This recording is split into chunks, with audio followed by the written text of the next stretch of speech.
몽골군의 해전 능력에 대해 엿볼 수 있는 중요한 자료가 일본에 전해지고 있다. 몽골 습내회사, 700여 년 전 몽골의 일본 원정 전쟁을 담은 그림이다. 당시 몽골군에 맞서 싸웠던 일본인 무사의 활약상을 줄거리로 삼고 있는 이 그림에는 두 나라의 군사들은 물론 배와 무기 등의 모습도 생생하게 묘사돼 있다.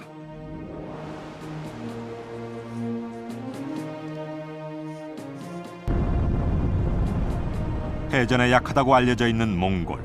하지만 두 번이나 바다 건너 일본 원정을 시도했던 것이다.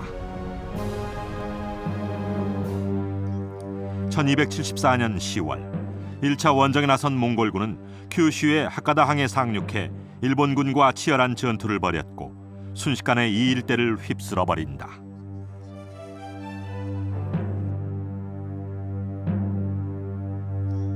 그런데 이 전쟁에는 몽골의 요구를 받은 고려가 연합군으로 참여했다. 유목민족인 몽골군이 섬나라인 일본까지 침략해 승리를 거두는 데는 고려 해군의 역할이 컸던 것이다.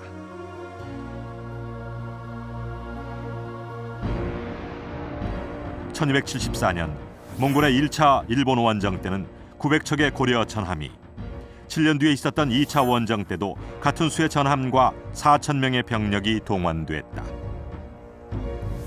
2차 원정 때는 몽골에 정복당한 중국의 남송도 대규모 군대를 보냈는데, 이처럼 정복한 나라들의 군사와 물자를 전쟁에 이용하는 것은 몽골군의 중요한 전술이었다.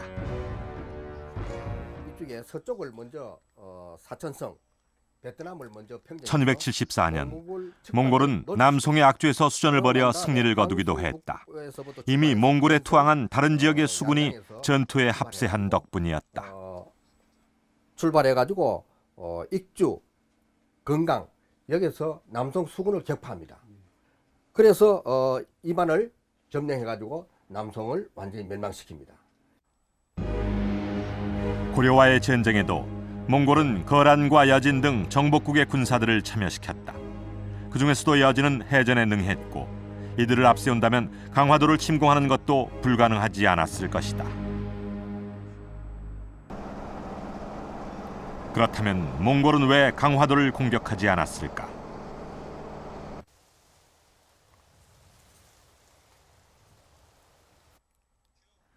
윤영효 교수를 비롯한 전문가들은 몽골의 고려 침략이 동아시아 정벌 전쟁의 일환으로 이루어졌기 때문이라고 설명한다. 몽골의 고려 침공 시기를 살펴보면 이 같은 분석을 쉽게 이해할 수 있다. 고려에 대한 공격은 대부분 금나라나 남송을 정벌하는 시기와 일치하고 있는 것이다.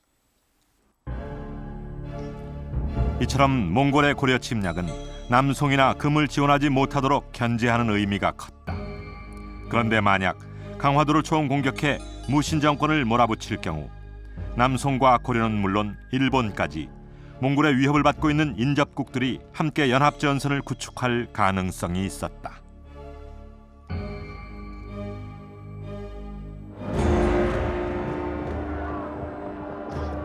이 같은 상황에서 몽골은 강화도보다 고려 본토를 공략하는 것이 더 유리하다고 판단했을 것이다. 무신 정권을 극단까지 압박하지 않음으로써 연합전선의 가능성을 차단하고 한편으로는 강한 군사력을 과시해 고려를 견제하는 이중의 효과를 노릴 수 있었기 때문이다. 고려와의 30년 전쟁 동안 몽골군이 강화도를 공격하지 않은 것은 수전에 약해서가 아니었다. 강화도에 대한 초원 공격이 오히려 상황을 악화시킬 수 있다는 전술적 판단이 가장 큰 이유가 됐던 것이다.